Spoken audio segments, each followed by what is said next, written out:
So that made me think. It really made me think about who I was and that I need to stay focused and I need to stay on point on a daily basis, or I end up like I used to be. So, all right. Well, we've got a really, really great thing here tonight. We don't do this very often, but we're going to have some of our what I would call veterans and seasoned people share tonight on the steps.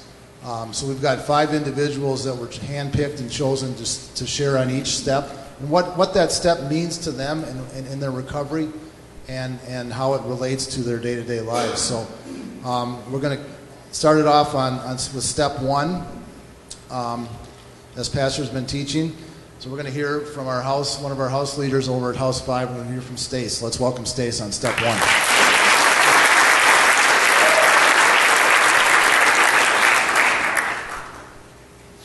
All right, so I don't know exactly how this happened, but it's part of the willingness, I guess, and open-mindedness. Honestly, freaks me out, but... so step 1, we admitted that we were powerless over alcohol and that our lives had become unmanageable. I think I had known for many years that I was pretty powerless and my life was unmanageable, but I think I didn't really care that much about it. Like, I don't know. I wasn't desperate. I guess I didn't value my life enough to really want to do anything about it. So, even through multiple treatments and when I first came to Serenity Village, I mean, the ultimate goal was I just wanted to figure out how I could use drugs like once a month and not lose everything and not overdose. I mean, that was the dream. And I found out that, I couldn't do it. So the verse that kind of stood out to me about step 1 was, I know nothing good lives in me, that is my sinful nature. For I have the desire to do what is good, but I cannot carry it out. And I think for me it was really hard to turn over my will to, like in my mind, kind of an abstract concept like God, because I didn't necessarily believe that there was actually God. So what I did is I saw people that were succeeding, that were staying sober somehow, and I did what they told me to do. And so through that process, I found the God in them, and then I found the God in me. So it's been amazing. And step 1, it's funny, even, now I have a little clean time, I still get those thoughts. Like, it's been a couple years, I could probably have a couple beers. And that's a step that I have to work continuously. And, they say it's the step that you have to work perfectly, which never really, I guess I didn't understand that concept. But again, I think it comes back to, it's kind of obviously it's step 1, so it's the foundation of everything else. So with that, we turn we'll let our lives over to the care of God in step 2. But before, we have to be desperate. We have to stay desperate. And that's what I found, when I feel like I'm plateauing or like I'm starting to get those thoughts where, maybe I could go, have a couple beers or, weed doesn't really count. I just have to remember, where I was at. And then when we're working with other people, that was a big change for me when at a certain point it became less about me and more about other people. And I don't know how exactly that happened or when it did, but it's made all the difference. So, I don't know, is that 10 minutes? Can I stop?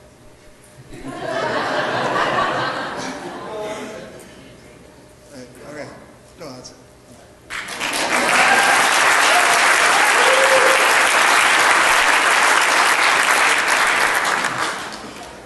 We're going to bring up another house leader that we have that's been with us for a while. This guy came out of Hazelden, and when you hear him, you'll know that he's the real deal. So let's welcome Will on step 2.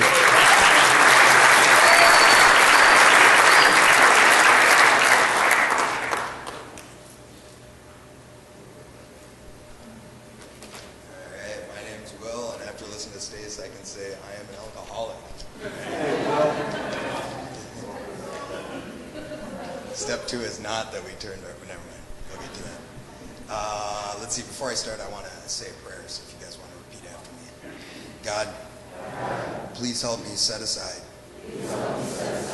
everything I think I know about myself, addiction, the 12 steps, and especially you, so I may have an open mind and a new experience of all these things. Please let me see the truth through your eyes. Amen. All right. Let's see here.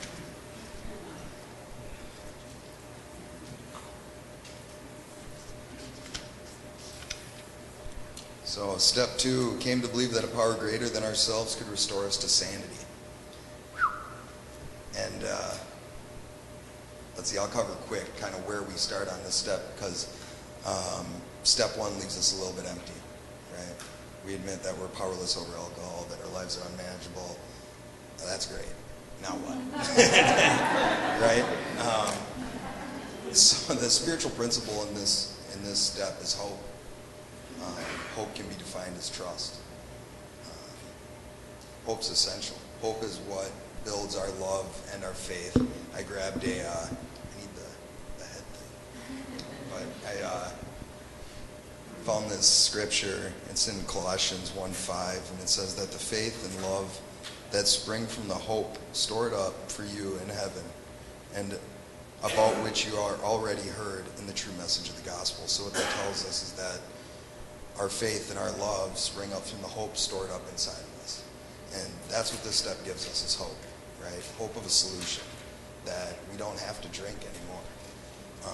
So I'm going to cut this into 2, and I'm going to first tackle the insanity part, right? Because some of us had it a little bit easier with the insanity, where, you know, maybe there was some obvious circumstances in our lives that maybe we woke up in jail or hospitals or homeless or whatever. But even then, sometimes the delusions of alcoholism or drug addiction or whatever can be a little clouded. So I'm just going to read real quick here. And I think I get extra time because Stace didn't take his whole 10 minutes. Right? Yeah. So this is on page 21 in the our big book, Alcoholics Anonymous. There is a solution. And this talks about what they define as, you know, the real alcoholic. So it says, but what about the real alcoholic? He may start off as a moderate drinker. He may or may not become a continuous hard drinker. But at some stage of his drinking career, he begins to lose all control of his liquor consumption once he starts to drink. Here is the fellow who has been puzzling me, especially in his lack of control. He does absurd, incredible, tragic things while drinking. He is a real Dr. Jekyll and Mr. Hyde. He is seldom mildly intoxicated. He is always more or less insanely drunk.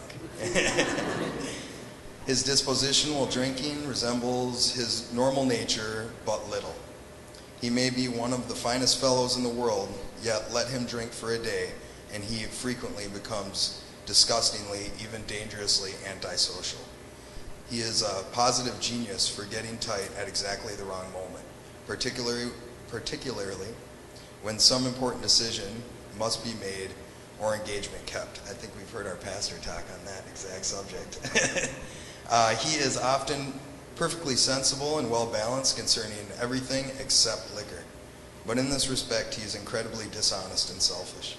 He often possesses special abilities, skills, and aptitudes, and has a promising career ahead of him. We're talented folks. He uses his gifts to build up a bright outlook for his family and himself, and then pulls the structure down on his head by a senseless series of sprees. He is the fellow who goes to bed so intoxicated he ought to sleep the clock around, yet early next morning searches madly for the bottle he misplaced the night before. He can afford it. If he can afford it, he may have liquor concealed all over the house to be certain no one gets his entire supply away from him. As matters grow worse, he begins to use a combination of high-powered sedatives, right? and liquor to quiet his nerves so he can get to work. Then comes a day when he simply cannot make it and gets drunk all over again. Perhaps he goes to the doctor who gives him morphine to taper off with. He begins to appear at hospitals and sanitariums. This is by no means a comprehensive picture of the true alcoholic, as our behavior patterns vary, but this description should identify him roughly. So, for me, when I read that, I was one of those guys that didn't need a whole lot of explanation of what the insanity of alcoholism was. It tore me down pretty good and gave me a beating for about 15 years. So, but even then, looking at that in kind of an objective way, right? Being able to take a step back and look at the similarities in my life and in that story really rang true the insanity that my life had become. So knowing that, right, now I need some sort of solution that I don't have to live in that insanity anymore. And that's where comes the higher power. And for me, when I first got in to the program, I sat with Jeff for a little bit. He actually gave me a ride from Minneapolis back to the Fellowship Club in St. Paul for Hazelden. And he kind of asked me where I was at in step 2, and I didn't know it then, but now I look back and I realize what he was asking me. And I basically told him that I didn't want anything to do with God or Jesus Christ or his church, but he had real nice houses. But lucky for me, he's a man with foresight, and he could see in me what I couldn't see in myself. So he gave me a shot, and what I did have was some willingness and some honesty. And so when it tells me, that I came to believe that a power greater than ourselves could restore us to sanity, did I complete this step? Not truly in that sense. But if I read here again in the big book, page 47, in We Agnostics, it gives me a little bit more room. In the 12 and 12, under this step, it tells us that the hoop that we have to jump through for coming to believe is a lot larger than we think it is. So if you're out there and you're struggling with the higher power and you don't know how to define that or what it means, you don't have to. And don't let that stop you from progressing in the steps. And I'll just read this and then I'll end. So here it starts at the top of the page at 47. It says, "When therefore we speak to you of God, we mean your own conception of God. This applies to other spiritual expressions which you find in this book. Do not let any prejudice you may have against spiritual terms deter you from honestly asking yourself what they mean to you. At the start, this was all we needed to commence spiritual growth. We needed to ask ourselves but one short question. Do I now believe me at this time? No, right? Or am I even willing to believe that there is a power greater than myself? As soon as a man can say that he does believe or is willing to believe, we empathetically assure him that he is on his way. It has been repeatedly proven among us that upon this simple cornerstone, a wonderfully effective spiritual structure can be built." And, I got, probably about 2.5 years now, and the only way that I got that was one day at a time, staying willing to keep my mind open, to set aside what I think that I know about this program, about God, about all of you, and just continuing to grow spiritually one small step at a time. So thank you for letting me share.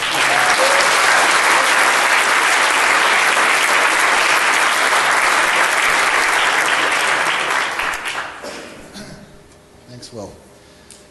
All right, these next two ladies are going to come forth for step 3 and 4 are world changers, and they were residents in the villas, roommates, right? Okay, and they are faithful. They come every single week, but more than just come. They sponsor people. They're active. They're involved, and that's been for several years. So I'm very, very grateful. We're going to start step 3. Let's welcome Terry.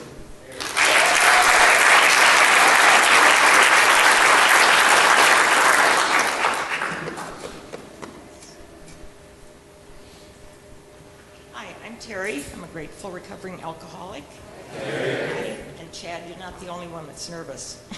I'm not a public speaker, so I'll probably read most of this, but I'm doing step 3, made a decision to turn our will and our life over to the care of God as I understood him. And I don't think it's any coincidence that I was given that step to do, because I think that was probably my biggest stumbling block every time I'd go to treatment and then get out and relapse. So I grew up in a very loving home. My mother was a perfectionist with migraines, and my dad was a hardworking, functioning alcoholic. And I inherited all of those characteristics. So it's not a good combination, but some of you have been here a while and know my story, but I've struggled with addiction for about 35 years. I've been in and out of treatments over the years, 7 total, 4 at Hazelden and 3 at the retreat. I'd put myself in treatment, want to get sober, but then I'd relapse after each one. I lived in Iowa City most of my life, but in 2010, I quit the job I loved my whole life. I was an operating room nurse for 32 years, and I moved up to Minnesota for the recovery environment, and I still struggled a lot. I'd done a step 3 every time I was in treatment, or thought I did it, but I'm a control freak and a perfectionist, and I think I did it my way. I didn't consciously do that, but I wasn't really turning things over. I guess I'd always been successful in everything I did. I put myself through school, got a good job, raised my 3 boys by myself pretty much, bought a car, bought a house, etc., etc. And I could always do whatever I set my mind to, but I couldn't deal with my alcoholism. I only thought I turned things over to God, but I really hung on to things myself. Needless to say, it didn't work very well, doing it my way. After my last treatment, which was 2 months at Hazelden, I got out May of 2011. I went back to my house in Iowa City, and my son was living there, and I wasn't sure if I was going to stay or move back up here or what. But he got angry and said he wasn't going to stick around and watch me drink myself to death, which really upset me, so I proceeded to try and drink myself to death. And for about 6 weeks, all I did was drink and sleep. I was very good at taking the poison and expecting the other person to die. By the end of the 6 weeks, I was so sick physically, mentally, and emotionally that I didn't want to live. I finally got the gift of desperation, surrendered, and begged God to either help me or let me die. God and a miracle is the only explanation I have for what happened next. I was able to wean myself off the alcohol relatively easily, which I had never been able to do on my own. Make phone calls and arrangements with Pastor Jeff to get into the sober house, find people to take my dog and my cat, who at the time it was going to be for keeps. However, I've since gotten them both back, which is a miracle, yes. They're my babies. So, and pack up to move up to Fridley. I was unable to keep food or water down, and my heart was pounding out of my chest and short of breath, so I went to the emergency room before I drove up here. Spent 24 hours in the hospital with IV potassium, magnesium, a heart monitor, and etc. on. My potassium was so low that I'm really lucky I didn't have a heart attack and die. Again, God's grace and mercy. After that, I drove the 5.5 hours up to the sober house on a Sunday and was met by Nicole, who I found out, then once I saw her, that we were in Hazelden together on one of my stints in 2008, and Linda, and then that night, Pastor Jeff at our house meeting. I felt like I was home, and I felt very loved. I don't want to cry. I finally realized that God always had better plans for me than I ever did, because I always screwed things up doing it my way. Sorry. And I realized that it was the spirituality part that was always missing in my attempts to recover. Yeah, big time. What I do now to stay spiritually fit is pray every morning before I get out of bed, and in the evening before I go to bed, sometimes during the day too. I read 3 or more of my meditation books each morning, spend quiet time meditating, say the Serenity prayer, talk with my sponsor. I go to 3 or more meetings a week, still attend Bible study here faithfully, and church, do volunteer work the steps, and I've stayed very close to Serenity Village and the community church here, because that is what has worked, and I'm so blessed. I love this community, and you're all like family to me. I have family, but nobody's near me. They're all either all over the country or all over the world. So, and I actually turn things over to God on a daily basis. It makes my life much easier when I'm not in charge. God and my recovery are number one in my life, along with gratitude and keeping it simple. And then I want to read my life verse that I love. It's Psalms 40, 1 through 5. I waited patiently for the Lord to help me, and he turned to me and heard my cry. He lifted me out of the pit of despair, out of the mud and the mire.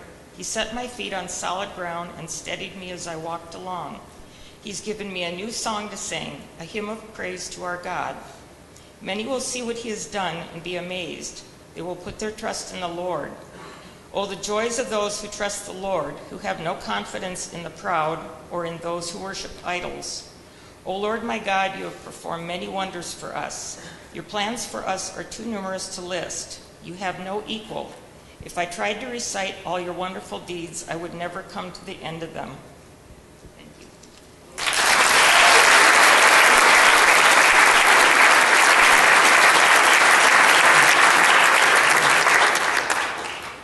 I told you the champions. So let's welcome the next champion, Linda, on step 4.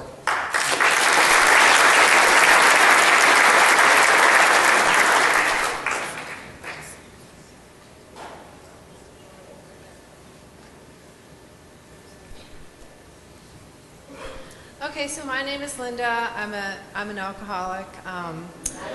Just a little bit about myself before I step into some step 4 stuff. I didn't realize I was an alcoholic till I turned about 50 years old. And then, I don't know, just life happened. Some life events that weren't quite going my way. And, you know, my husband and I weren't communicating. My boys had their driver's licenses were off doing their own stuff. And wasn't particularly content at my job in the time.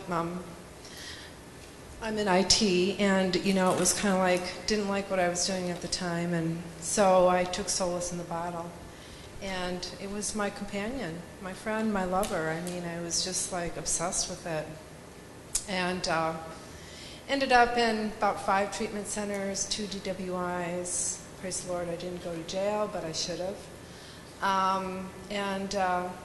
Went to one sober house, flunked out of there, came to Serenity Village, and at that time I had the gift of desperation because I almost died in my drinking. And so came here and found a family and people like me and love and support and people I could talk to who understood me, and it was the best thing that has ever happened in my life.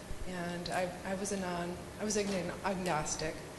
And came to become a believer, and it's made a big change in my life for the better. And I'm entirely grateful to Pastor Jeff, Monica, everyone in this room, and I give the grace to God. So let me talk a little bit about step 4. And I'm almost 5 years sober, so that's even better.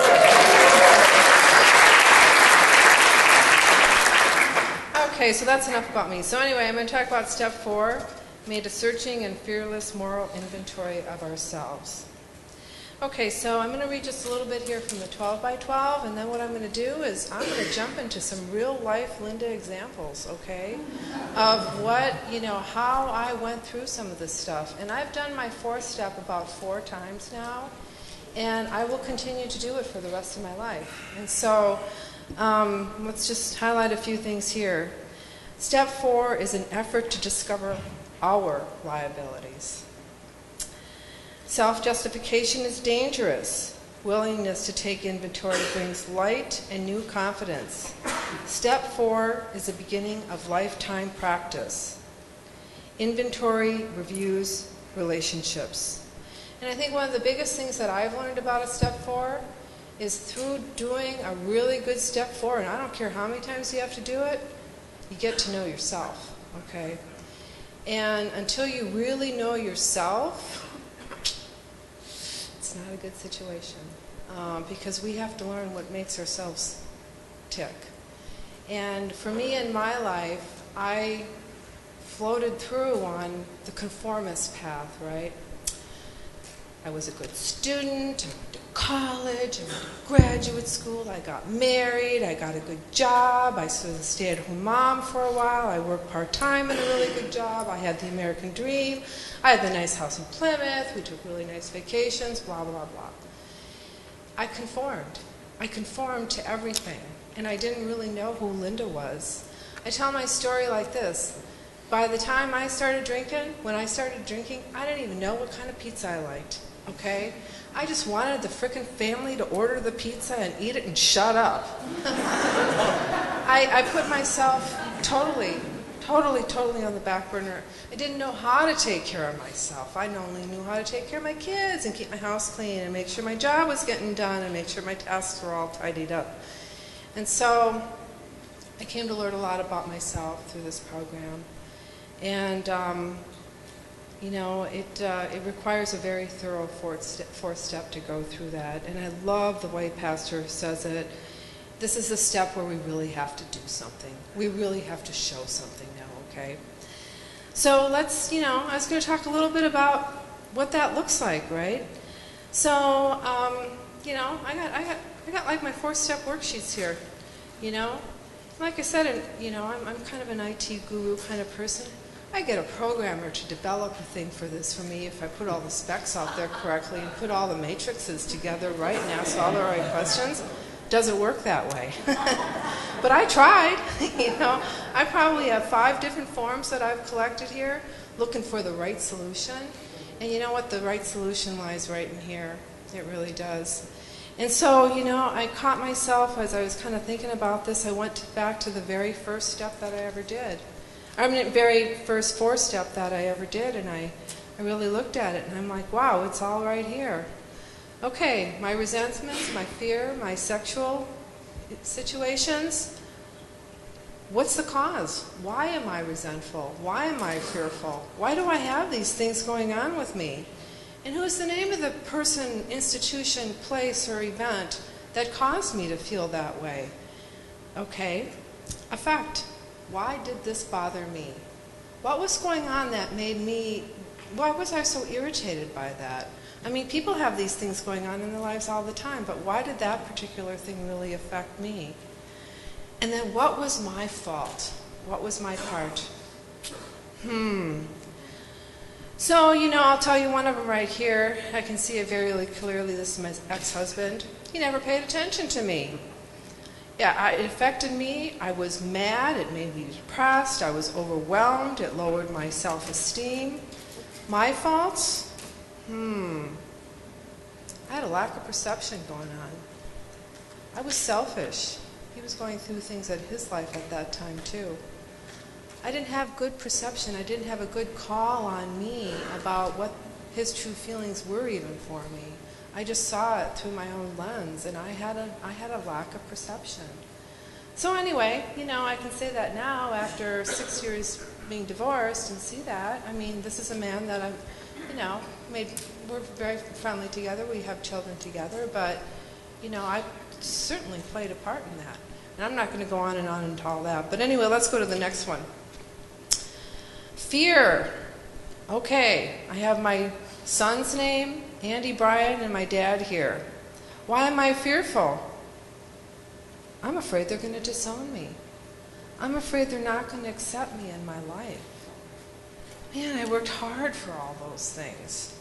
And I had this incredible fear that that was going to happen. Why did this bother me? I had a lack of confidence. I had a lack of faith. I was fragile.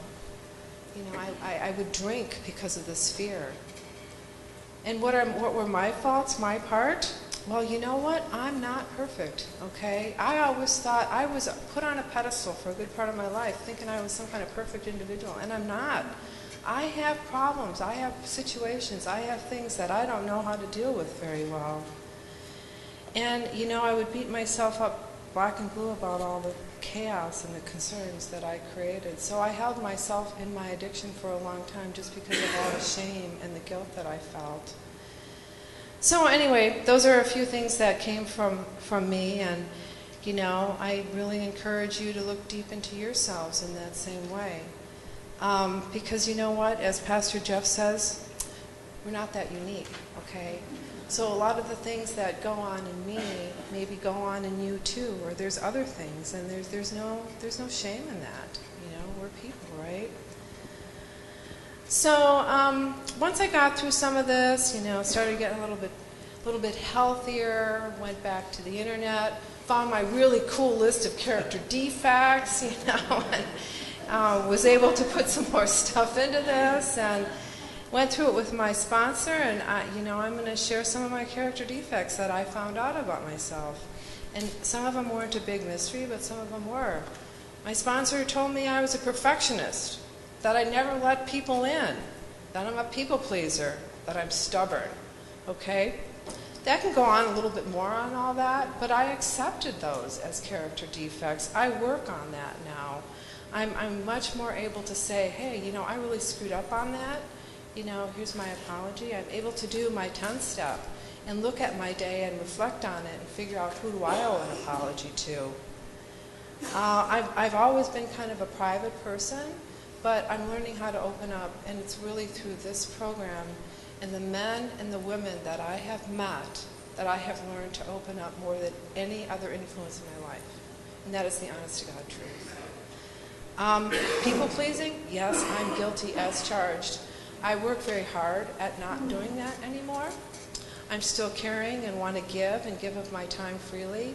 But just because you think, I used to go around with this, well, you think I'm supposed to do that, so I better do that. Well, I don't do that anymore. I do what I feel is right and what's right for me. And, you know, I don't go through that torture in my head about thinking about what you're thinking I'm supposed to be doing, only to find out you didn't think I was supposed to be doing that and that I was wrong. Whatever. But anyway, that's the 4th step. So I want to say one thing in closing, then I'll get the heck out of here. So this, you know, again, it's so critical, so critical. And, you know, I'm going to steal this one right now. So Nike came up with these words, not me. It applies to your taxes, and it applies to your 4th step, and it's just do it. Okay. Thank you.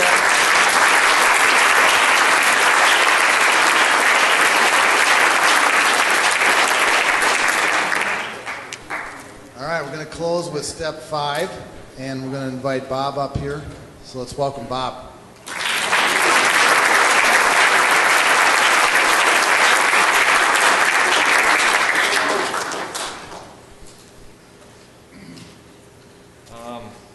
Well, again, my name's Bob. I'm doing step 5, which next to speaking in front of people, my greatest fear is admitting to someone else of my fears. So thanks, Sarah, for choosing this one for me. Admitted to God, myself, and another human being the exact nature of our wrongs. I had to think about this for a while because it's actually been a while since I've done a step 5. But for me, it's about confronting my fears and you know, realizing that I'm not, like what Linda said, I'm not perfect, and I'm going to have some serious issues, and I need to get them out in the open. So by admitting our wrongs to someone else, number one, it's against my nature. I can't. I have a pride issue that I fight daily, and so admitting that I've had a bad past and I've done some really bad things is totally against what I want to do,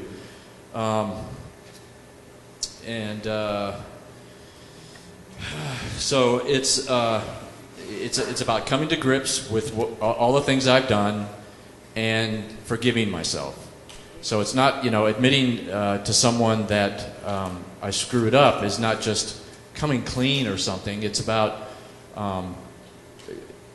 coming out and telling this other person that that I'm, you know, trying to stick to these notes, and I'm really nervous. It's about forgiving myself and coming to the conclusion that I have to do this, and I have to tell somebody that I can trust, and I'm not good about that either because I have trust issues. So by admitting my past behavior, I'm coming to grips with my issues. I'm coming with my demons that are constantly telling me that whatever I've done in the past, I'm going to do it again, and I'm going to screw things up. I'm going to suffer the consequences. So I have to, by telling somebody else these exact nature of our wrongs, I have to dissect these things and find out exactly why I'm doing this. And something I'll just share, I did a step, fifth step with my mom's second husband, who's now deceased, but he got me into treatment, and he was a serious man of God, and he's gone on to heaven now. But he had his addiction problems. And so he decided one day, not long after I was in Serenity Village and I was down in Florida visiting, that he wanted that I should do this fifth step with him. And of all people to do a fifth step with, it wasn't him. He was, number one, he was a Gideon. If anybody knows what a Gideon's like, they are a radical for Jesus, which is fine, but he was also a retired Baptist minister, and so I had a lot to kind of not really live up to, but I had to watch what I was saying and whatnot.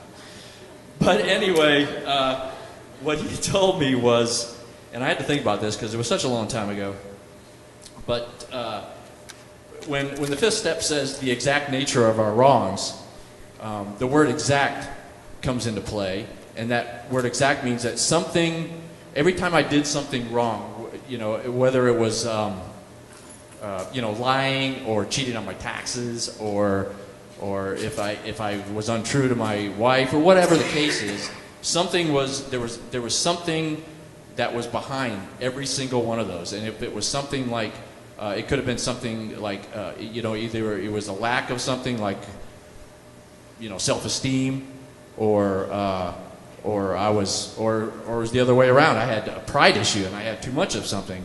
So whatever it was, I had to take that and dissect it and find out the exact nature of why I did what I did.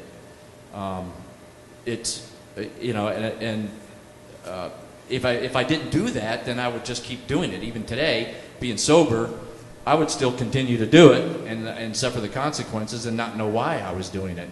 So I had to figure that out, and he was really good about bringing that out of me. I don't know what else to say. It's not my favorite thing to talk about, only because I do have this issue about admitting things when I'm wrong.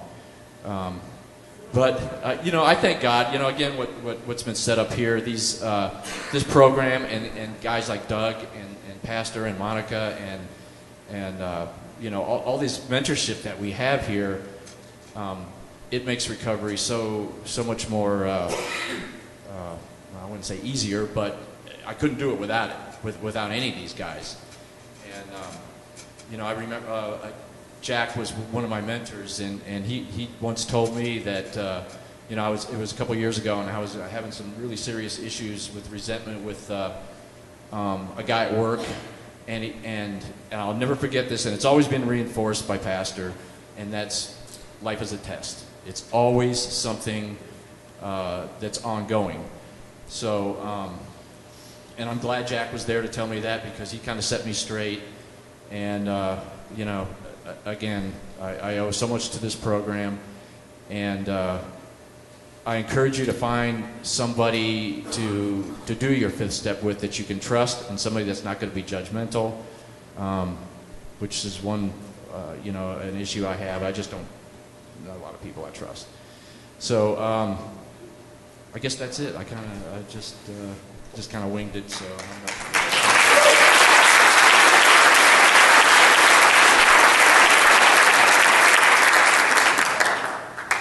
So I think to me, to sum it up, all of these people that spoke tonight really encompassed a couple of things, and the first one is desperation. They all showed their desperation, and that led them to their willingness and eventually their humility. And because without those things, they wouldn't be where they are today. So it's there for everybody. These are some great examples of people. There's more out here for sure. But if you're struggling, if you need some help, these are some people you can talk to that I know would open up their hearts for you. So we appreciate that. Appreciate you guys. Let's give them another hand.